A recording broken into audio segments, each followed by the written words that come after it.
राम राम भाई सारे ने। मैं थारा अपना भाई मोहित भाई। आज हम बात करेंगे नौलस्ते के बारे में। नौलस्ते पे एक नया कानून आया भाई। पहला कुछ और हिसाब किताब था, अब कुछ नया सिस्टम आया।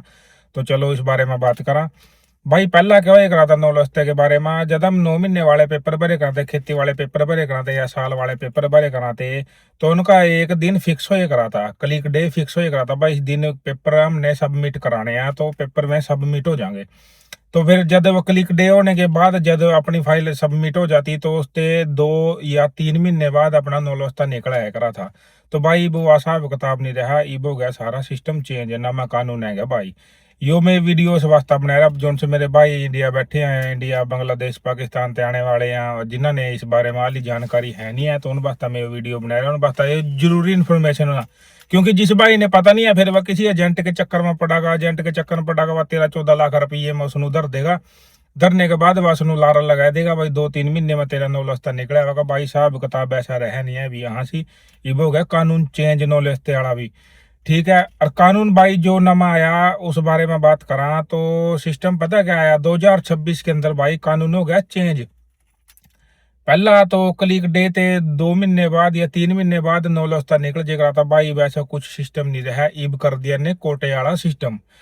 अगर 1 महीने के अंदर, सॉरी कह रहा है 1 महीना कह रहा है, अगर 1 साल के अंदर इनने अगर 1 लाख बंदा चाहिए तो ये कोटा निकाल दे। इस कोटे का हिसाब किताब भाई युवा पहला जो हिसाब किताब है वो दूसरे का। इस कोटे का मतलब पता क्या है, ये सिस्टम पता क्या है, क्या नामा रूल आया इटली के अंदर, क्या गवर्नमेंट ने पास कराया। इन्होंने कराया कि अगर साल के अंदर हमने 1 लाख बंदा चाहिए, तो जैसे आप पेपर क्लिक करोगे, अपने पेपर सबमिट कराओगे, तो अगर 1 लाख बंदा इन्होंने चाहिए और फाइल सबमिट होगी 3 लाख, तो सिर्फ 1 लाख बंदे का ही नौलस्ता निकला। जो उनसे 2 लाख है उनका अगली बार जो कोटा निकला 2027 में, 2028 में, ऐसे ऐसे करके अब ऐसे लगे निकालन।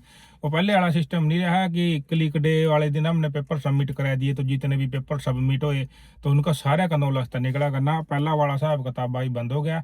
ये भी नवा रूल है यहाँ से इटली के अंदर। तो मेरे वो बताने का मतलब ये हुआ भाई, यो इन्फॉर्मेशन देने का मतलब ये हुआ जो से मेरे भाई इंडिया बैठे हैं, हमें किसी एजेंट के चक्कर माना पड़ो। अगर एजेंट कह रहा है कि मैं 12-13 लाख रुपए लेगा और 2 या 3 महीने के अंदर नौलस्ता निकाल दूंगा और वर्क परमिट दवा दूंगा, तो ऐसा कुछ नहीं है भाई, चक्कर माना पड़ी हो, ऐसा कोई सिस्टम रहा नहीं भी यहाँ से। ईब क्लिक डे वाला सिस्टम खत्म हो गया, जो 2-3 महीने के अंदर नौलस्ता निकले करा था वह भी खत्म हो गया। जो नवा हिसाब किताब आया भाई, नवा हिसाब किताब यो ही है। इब ये कोटे के हिसाब से पेपर निकालेंगे भाई। अगर 1 लाख कोटा है तो 1 लाख ही पेपर निकलेंगे। हाँ वाह वाह बात अलग होगी कि अगर 3 लाख पेपर क्लिक हो यार, कोटा भी 3 लाख है तो सारे के निकल जाएंगे, कोई चक्कर नहीं है, फिर कोई दिक्कत नहीं है। हाँ ऐसा भी हो सका, मान ले 2 लाख कोटा और 1 लाख पेपर क्लिक हो तो निकल जाएंगे, कोई दिक्कत नहीं है भाई।